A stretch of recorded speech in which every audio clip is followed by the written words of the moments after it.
Colonel Tyler Mitchell sat in the cramped inheritance office on Mars Station, his 17-year-old daughter Rachel fidgeting in the uncomfortable plastic chair beside him. The air recyclers hummed overhead, mixing with the distant sound of docking ships. Tyler's leg ached where the shrapnel had torn through his knee during the Titan skirmish, the injury that had ended his 20-year military career 3 months ago. The lawyer, a thin man with graying hair and tired eyes, adjusted his glasses and read from the holographic display floating above his desk. As per the last will and testament of Gregory Mitchell, deceased, I hereby bequeath to my nephew Tyler James Mitchell and his heir the entirety of Station Theta 7, located in Sector 9 of the Outer Solar System, along with all associated equipment, structures, and territorial rights. For a moment, there was complete silence in the room. Then someone laughed. It started as a snore from one of the bureaucrats sitting in the back row, processing other inheritance cases. Then another joined in. Within seconds, the small office was filled with barely concealed laughter and whispered comments. Station Theta 7? A red-faced bureaucrat with a coffee-stained shirt shook his head, grinning. That old rust bucket? I processed a salvage claim on that place last year. The scrappers took one look and said it wasn't worth the fuel to haul the metal back. Tyler felt his face flush hot. His fingers gripped the armrest of his chair tightly. Beside him, Rachel's shoulders tensed. He could feel her embarrassment radiating off her like heat. One of Tyler's former colleagues from the Defense Corps, a lieutenant commander named Stevens who was there for his own inheritance matter, leaned over and whispered just loud enough for Tyler to hear. A coffin with a view, Mitchell. That's what they call those old orbital wrecks. Hope your uncle left you something to pay for the funeral costs. More laughter rippled through the room. The lawyer looked uncomfortable, but said nothing to stop it. The station hasn't been operational in over 40 years, the lawyer continued, his voice apologetic. It was decommissioned in 2085 after the Solar Expansion Act made it obsolete. There are some outstanding maintenance fees, about 15,000 credits, but those can be waived if you choose to surrender the property to the Mars Reclamation Authority. How much could we sell it for? Rachel asked quietly, her voice small. The lawyer glanced at his screen. Current market value for derelict stations in that sector is approximately 8 to 12,000 credits, depending on the buyer. Most salvage companies won't touch it because the towing costs exceed the material value. 8,000 credits. Tyler's modest military pension was 3,500 credits a month. They were living in a cramped 2-room apartment in the lower levels of Mars Station, where the rent was cheap, but the walls were thin, and the air always smelled like recycled sweat. Rachel was supposed to start technical college next year, but the tuition was 60,000 credits. 8,000 wouldn't even cover the application fees. You could just walk away, Stephen said, louder now, making sure others could hear. Let the bureaucrats deal with it. That station's worthless, and you know it. Your uncle was always a bit crazy anyway, wasn't he? Tyler's jaw clenched. His Uncle Gregory had been odd, sure, paranoid in his later years, always talking about things that didn't make sense, about secrets and hidden truths. They'd barely spoken in the last decade, but he'd been family, and family didn't deserve to be mocked like this. We'll take it, Tyler said quietly, his voice steady despite the anger burning in his chest. The laughter stopped. Everyone stared at him. Dad, Rachel whispered, tugging at his sleeve. Are you sure? We'll take the station, Tyler repeated, looking directly at Stevens. Transfer the ownership papers. We'll handle the fees. The lawyer blinked in surprise but nodded, tapping commands into his terminal. As you wish, Colonel Mitchell. The transfer will be complete within 24 hours. You'll receive the access codes and navigation coordinates shortly. As they left the office, Tyler could hear the whispers starting up again behind them. Idiot.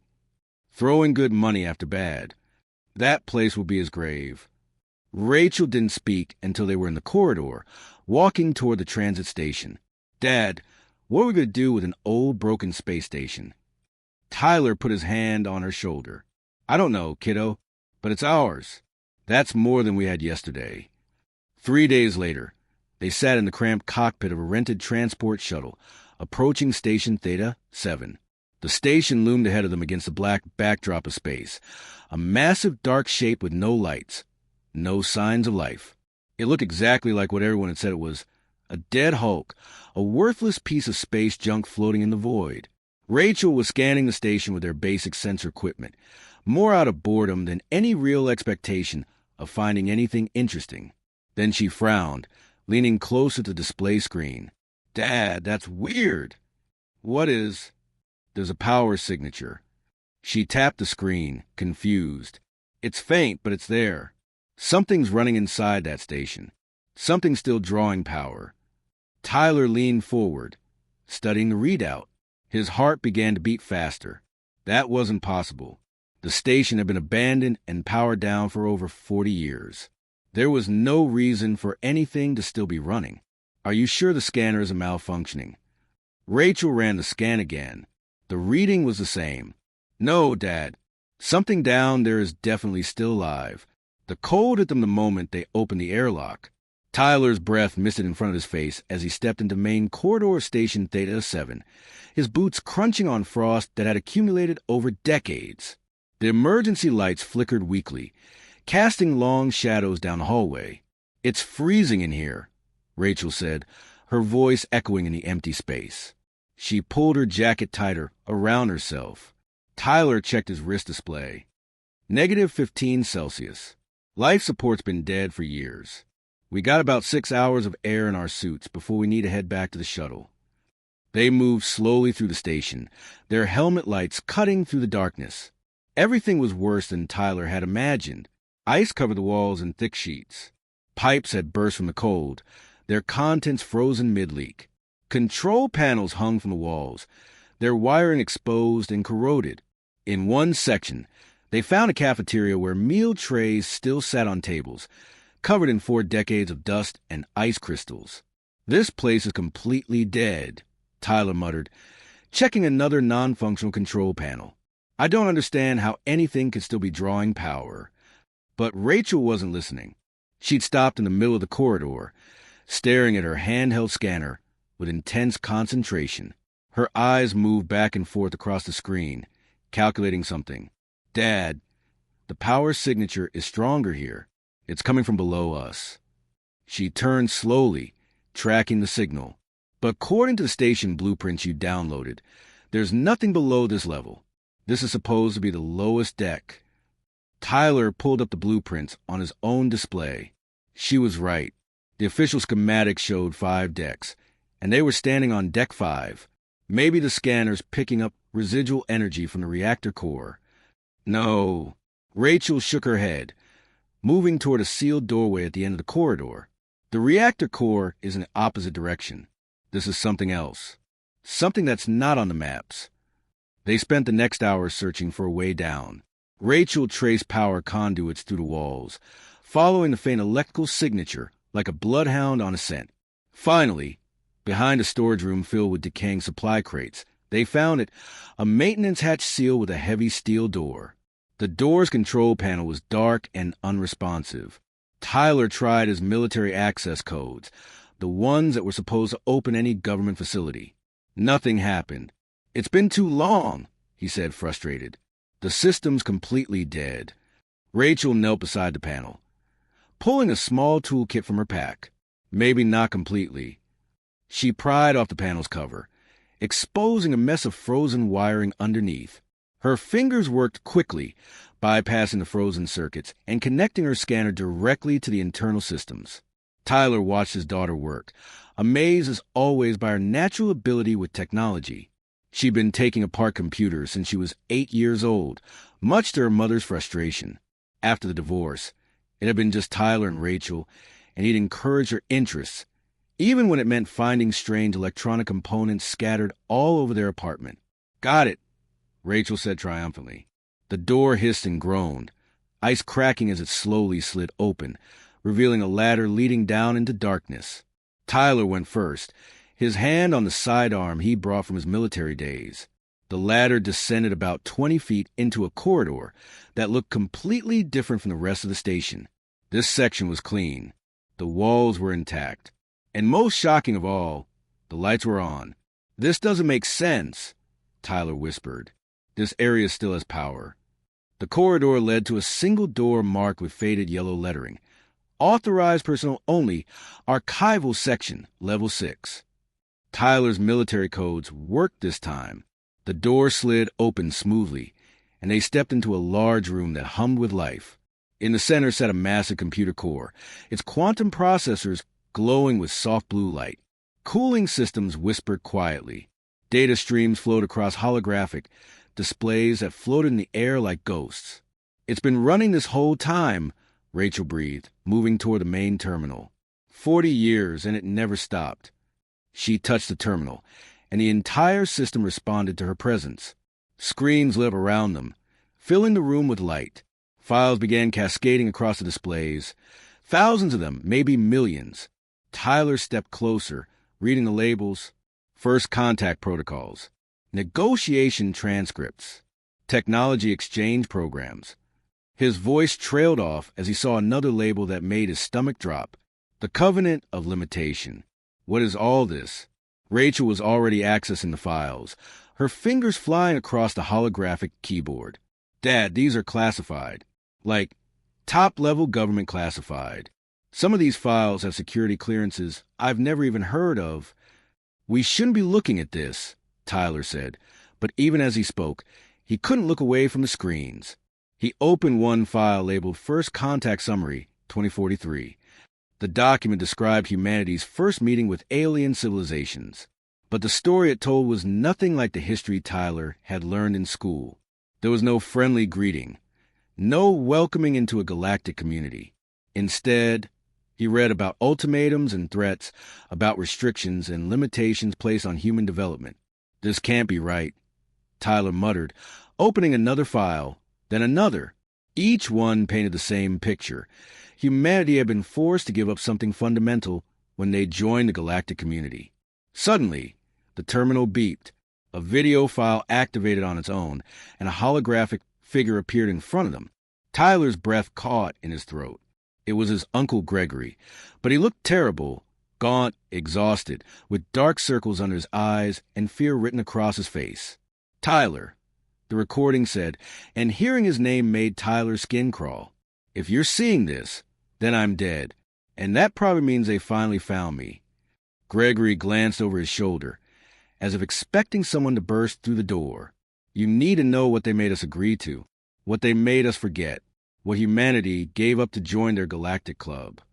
He leaned closer to the camera, his voice dropping to an urgent whisper. "They made us weak, Tyler, on purpose, and this station holds a proof of everything they took from us." The recording froze, leaving Gregory's frightened face suspended in the air between them. Rachel grabbed Tyler's arm. "Dad, what is he talking about?" Tyler didn't answer. He was staring at the screens full of classified files, his mind racing with impossible implications. Outside, somewhere in the distance, his wrist display began beeping with an incoming transmission. The transmission that would change everything. Tyler and Rachel spent the next 6 hours glued to the screens, watching recording after recording, reading document after document. What they discovered made Tyler's stomach turn, and his anger burn hotter with each passing minute. The first video they watched was a recording from April 15th, 2043, the date that every history book called Humanity's Great Welcome, the day Earth officially joined the Galactic Council and became part of the interstellar community. But the recording showed something completely different. Tyler watched as a younger version of his Uncle Gregory sat at a large conference table alongside Earth's top scientists, military leaders, and government officials. Across from them sat representatives from 47 different alien species, their forms ranging from vaguely humanoid to completely bizarre. The chamber was massive, ornate, and clearly designed to make the humans feel small. An alien that looked like a floating jellyfish with too many eyes spoke first. Its words were translated by a computer into flat, emotionless English. "The Council has reviewed humanity's technological trajectory over the past century. Our assessment is clear. Your species develops too quickly, too aggressively, and without proper safeguards." One of Earth's representatives, a woman in a military uniform, leaned forward. "We've developed quickly because we had to. Our survival depended on it. That's not aggression, that's adaptation." Another alien, this one covered in crystalline structures, made a sound like breaking glass. You split the atom within decades of understanding its existence. You created artificial intelligence within your first century of computer science. You weaponized every discovery before considering its implications. This pattern is dangerous. The recording showed hours of debate. The aliens kept using the same phrases over and over. Dangerously innovative, insufficiently cautious, evolutionary aggression. They spoke about humanity like they were discussing a disease that needed to be contained. Finally, the jellyfish alien delivered the ultimatum. Humanity may join the Galactic Council under the following conditions. You will accept technological limitation protocols. Certain fields of research will be classified as restricted. Development in these areas will cease immediately. Memory modification protocols will ensure compliance across your population. And if we refuse, asked Earth's lead negotiator, permanent quarantine. Your species will be confined to your solar system. No trade, no technology exchange, no contact with galactic civilization. You will be alone until your son dies. Tyler watched his Uncle Gregory's face in the recording. The young man looked horrified, shaking his head slightly, but no one around him seemed to notice. Or if they did, they didn't care. Earth's government signed a treaty 3 days later. They sold us out, Rachel whispered, her voice shaking. Our own government sold out humanity's future. Tyler opened another file. This one marked Protocol Implementation. It detailed how the memory modification worked. Specialized nanobots were released into Earth's atmosphere and throughout human colonies. They didn't erase memories. That would have been too obvious. Instead, they made people forget to ask certain questions, made certain ideas seem less interesting, made researchers lose motivation to pursue specific fields of study. It's subtle, Tyler said, reading through the technical specifications. Most people never even knew they were being influenced. They just stopped caring about certain things. Rachel pulled up another document. Look at this. Stations like Theta 7 were built as archives. The government couldn't destroy the research completely. Some officials were afraid we might need it someday, so they buried it in secret locations throughout the solar system. 12 stations total. This is the last one still intact. The others were all destroyed or lost decades ago. Tyler's military training kicked in as he studied the documents. They were covering their tracks, eliminating evidence of what humanity used to be capable of. Dad, look at what they suppress. Rachel's voice was filled with awe and anger as she pulled up a list. Advanced artificial intelligence that makes our current computer systems look like toys. Quantum weapons that could have defended Earth from any threat. Consciousness transfer technology. And this, she highlighted one entry, dimensional fold theory, a form of faster-than-light travel that doesn't use the standard warp gates the aliens sold us. Tyler read the specifications, his engineering background helping him understand the basics. This technology would have made human ships faster and more efficient than anything else in the galaxy. We wouldn't have needed their gates. We wouldn't have needed their permission to travel. That's why they banned it, Rachel said quietly. They were afraid of us, afraid of what we'd become if we kept developing at our natural pace. Tyler felt rage building in his chest, a hot burning anger he hadn't felt since his combat days.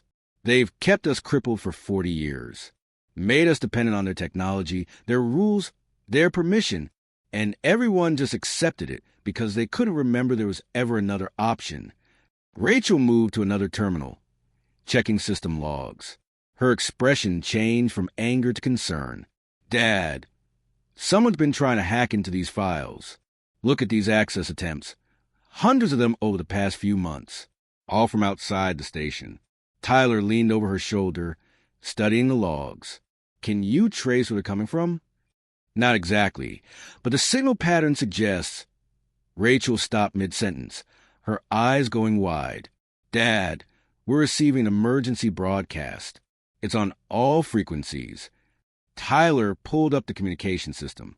A message was scrolling across the screen in multiple languages. His blood ran cold as he read it. Galactic Council Directive 7843. Station Theta, 7 designated for immediate decommissioning. Structure poses safety violation under Treaty Article 47. Coalition Enforcement Fleet dispatched. All unauthorized personnel must evacuate immediately. Rachel pulled up the tracking data. Dad, there's a fleet coming. 20 ships. Military configuration. She looked at him, fear clear in her eyes. They'll be here in 48 hours. Tyler stared at the countdown timer that appeared on the screen. 48 hours until a fleet arrived to destroy the last evidence of humanity's true potential. 48 hours to decide what to do with the knowledge that could change everything. They know we found the files, he said quietly, and they're coming to bury the truth. Again, Tyler stared at the countdown timer, his mind racing through their options. 48 hours. 2 days to figure out what to do with information that could change the course of human history. We need to copy everything, Rachel said, already moving to the main terminal. Her fingers flew across the controls, initiating data transfer protocols. If we can get this information out, broadcast it somehow. To who? Tyler asked, though he was already thinking the same thing. The government signed the treaty. They're the ones who agreed to this. And anyone else we contact, the council will just silence them like they're about to silence us.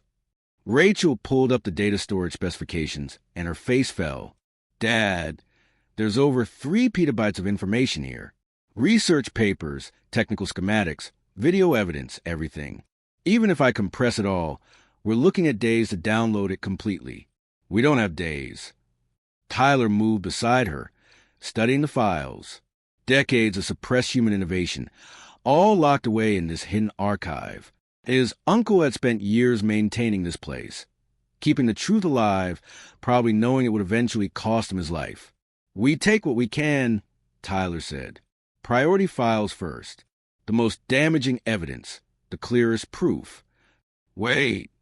Rachel had stopped typing, her attention fixed on another screen. Dad, there's another section. Look at this.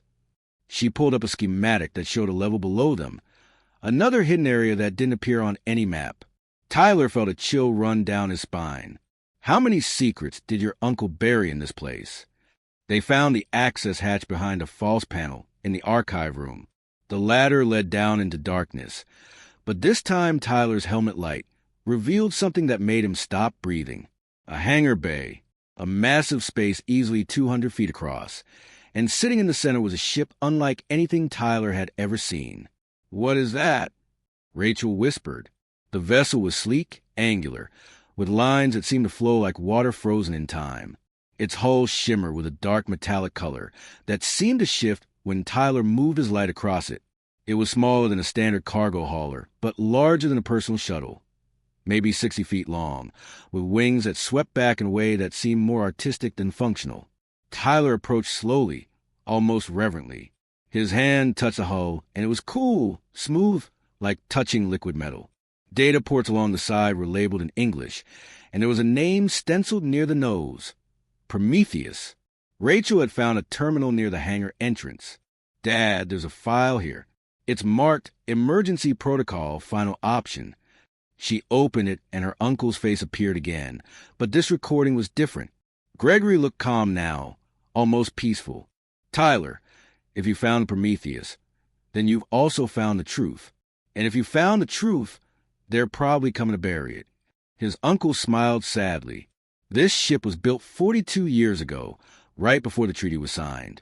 It uses dimensional fold theory, the technology they made us suppress.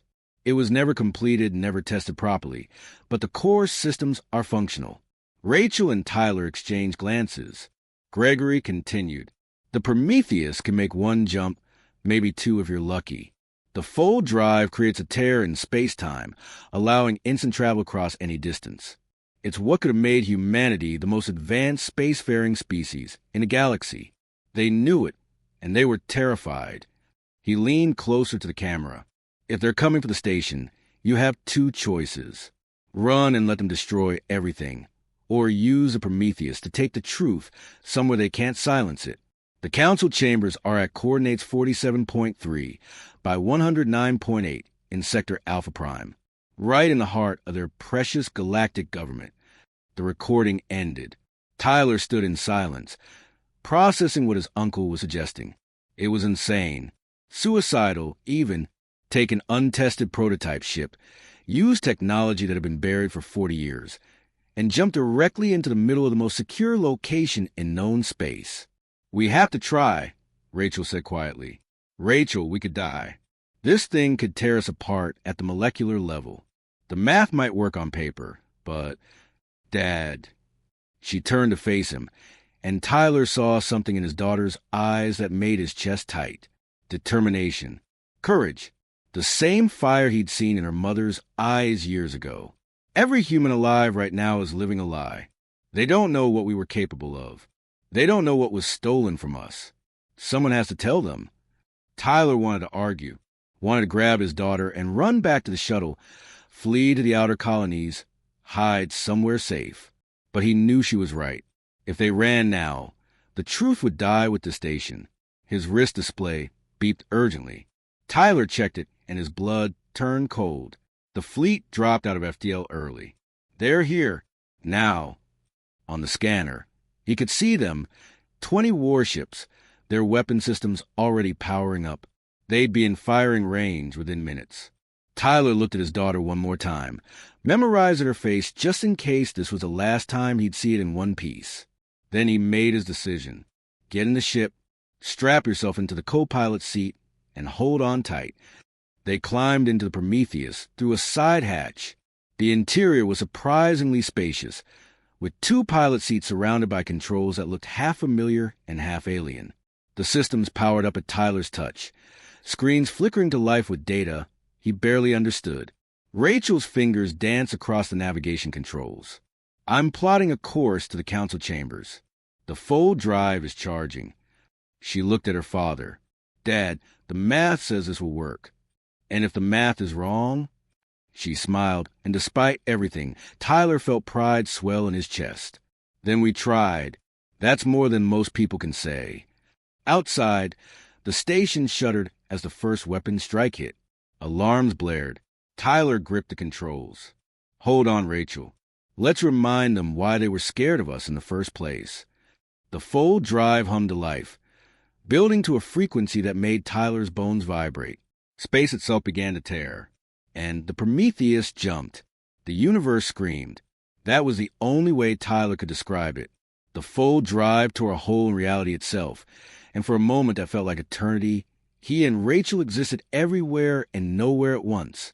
Tyler saw colors that didn't have names, felt dimensions his brain couldn't process, heard the sound of space-time ripping apart like fabric. Then it stopped. The Prometheus materialized in normal space with a flash of energy that lit up the darkness like a newborn star.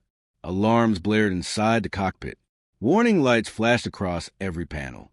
The hull groaned from the stress of the jump. But they were alive.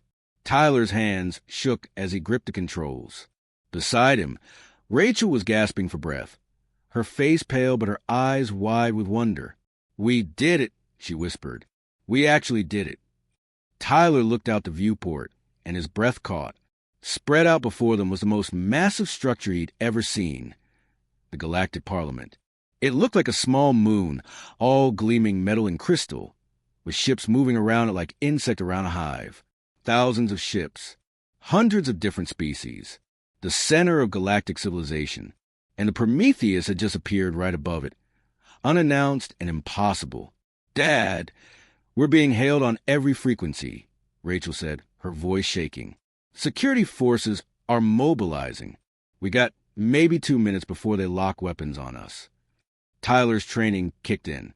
2 minutes. That was all they needed. Start the broadcast. Everything. Every file. Every recording. Every piece of evidence. Send it on every frequency you can access. Rachel's fingers flew across the controls. "Broadcasting now. I'm using the station's entire archive. They can't stop it even if they destroy us." The signal's already propagating across the network. Tyler watched the transmission indicators light up like a Christmas tree. The Prometheus was pumping out data at maximum bandwidth, and the Galactic Communication Network was carrying it everywhere, to every planet, every station, every ship with a receiver. Humanity's true history was flooding across the galaxy. On the Parliament's main view screen, visible even from their position, Tyler could see chaos erupting. The massive display that usually showed formal proceedings now showed clips from their broadcast, the treaty negotiations, the ultimatum, the memory protocols, the suppressed technologies, evidence that couldn't be denied or explained away. Rachel pulled up feeds from across human space. "Dad, look, it's reaching Earth." On her screen, Tyler watched as the broadcast hit home. In research facilities across Earth, scientists stared at their terminals in shock as decades of forbidden knowledge appeared before them. In government offices, officials scrambled to understand what was happening. In living rooms and bars and public spaces, ordinary people watched their history being rewritten in real time. An old professor at the Mars Technical Institute pulled up a file on advanced AI and started crying, his hands shaking. "I remember," he said to the cameras that had started following the story. "Oh, God, I remember wanting to study this. I remember the day I just stopped caring. I thought it was me. I thought I'd lost my passion." He looked at the camera with tears streaming down his face. "They made us forget how to dream." On Europa Station, a young engineer accessed the dimensional fold theory specifications and started running calculations. Within an hour, she'd found 3 critical improvements to the original design. She shared them publicly. Other researchers joined in. By the end of the day, humanity had collectively advanced the technology further than it had been 40 years ago. The same thing was happening everywhere. On Luna, in the Belt colonies, on the Mars settlements, across every human outpost in the solar system. The knowledge that had been buried was being resurrected, improved, expanded. For decades of suppressed innovation was exploding back to life. Inside the Parliament chambers, Tyler could see representatives from 47 species arguing, shouting, some fleeing the room entirely. The human representative, a man named Ambassador Collins, who'd spent 20 years enforcing the treaty, stood at his podium with his head down, then quietly gathered his things and walked out. His career was over. Everyone in the galaxy now knew he'd helped keep humanity chained. A transmission came through on a priority channel. Tyler answered it, and a holographic figure appeared in front of them, the same floating jellyfish alien from the old recordings. "This is Counselor Vex of the Galactic Parliament." Its voice was tight with barely controlled anger. "You have violated 17 treaties and countless regulations. You have stolen classified information. You have—" "We've told the truth," Tyler interrupted, his voice hard. "That's all we did. We told humanity what you took from us." There was a long pause. When Vex spoke again, its voice was different, defeated. "The vote has already been taken. Emergency session. The covenant of limitation has been dissolved. Humanity is released from all technological restrictions." Another pause. "You've gotten what you wanted." "No," Rachel said, speaking up for the first time. "We got what was always ours. You just stopped stealing it." The transmission ended. Over the next weeks, the galaxy watched as humanity transformed. Research labs that had been shuttered for 40 years reopened. Universities created new departments overnight. The first human-designed dimensional fold ship completed its test flight successfully, breaking every speed record in the process. Quantum research facilities produced breakthroughs daily.